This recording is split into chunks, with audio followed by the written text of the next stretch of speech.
Қайырлы күн, достар, қалдарыңыз қалай? Сіздермен Назерке. Бүгін сіздерге ең дәмді қазіргі таңдағы хит пирог деп айтсақ та болады. Морковный пирогтың рецебін ұсынамын. Міндетті түрде жасап көріңіздер. Ешқандай сіздерде өкініш болмайды. Енді дәмі деген бір жеген кезде аузыңда қалып қояды екен. Мен өзім бірінші рет жасап тұрмын. Сонда да енді қайта-қайта жасайтын пирогым болды ғой. Енді міндетті түрде жасаңыздар. Ал кеттік, рецепті бірге бастайық.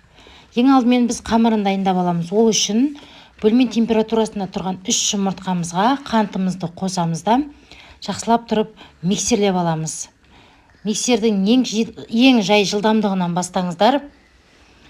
Шамамен аппақ болып осылай ағарғанша миксерлейсіздер. Сосын сұйық майымызды құйып, тағы да миксерлеңіздер. Яғни қант пен жаңағы жұмыртқамыз, майымыз барлығы толық араласуы керек.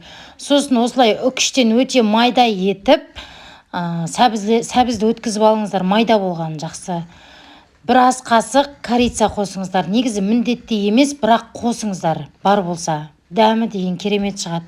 Осындай жаңғақ пайдаланыңыздар, оны блендермен езбеңіздер, осылай пышақпен майда етіп тура басаңыздар болды.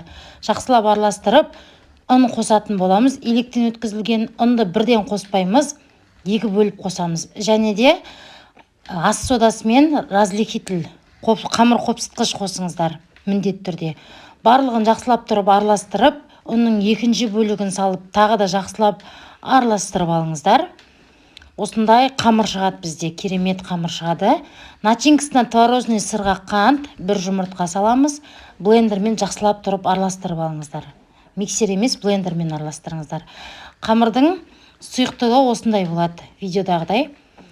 Енді қамырды 2 бөлікке бөліп салатын боламыз. Ең алдымен бірінші бөлігін салып алыңыздар.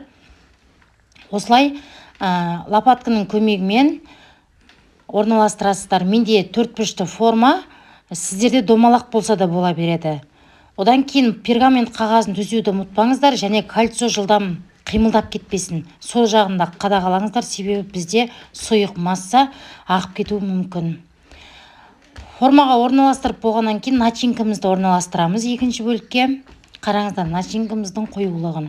Осындай болып шығады. Видеодағыдай жақсылап тұрып орналастырып аламыз. Қыздар, форма жылжып кетпесін, бір орында тұрсын. Жылжса, біздің қамырымыз ағып кетуі мүмкін. Осылай жақсылап тұрып начинкасын орналастырып алыңыздар. Начинканы толықтай осылай орналастырып болғаннан кейін қалған екінші қамырымызды да үстіне құятын боламыз. Бізде байқасаңыздар, асты мен үсті бірдей болуы керек. Көз мөлшермен жасадым. Егер сіздер қорықсаңыздар, 1-2 кесеге құйып бөліп салсаңыздар, сонда ровно шығатын болады. Осылай жақсылап тұрып бетін орналастырып шығасыздар. Мінекей. Енді пешке салып, қызып тұрған пешке салып, 180 градуста 35-40 минут пісіріп аласыздар. Суығаннан кейін барып кальциядан босатасыздар. Қараңыздар, қандай күшті пироге. Қалыңдығын қараңыздар, биіктігін қараңыздар. Өше қызым кеп тесіп жеп үлгерген. Енді бұл пирогтың дәмі керемет, шын мәнісінде. Менікі жай ғана әрлеу. Осындай қасық белкіні қойып, сахарный пудра себу. Ешнәрсе сеппей жесеңіздер де дәмді пирог қой негізі.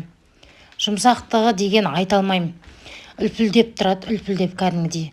Сондықтан міндетті түрде жасап көріңіздер, ешқандай өкініш сіздерде болмайды. Қараңыздар, жұмсақтығы, начинкасын қараңыздар. Суыған кезде кәдімгі мороженое сияқты ауызға кете береді ғой. Егер сіздерге осы рецепт ұнаса, міндетті түрде лайк қойып, комментария жазуды ұмытпаңыздар.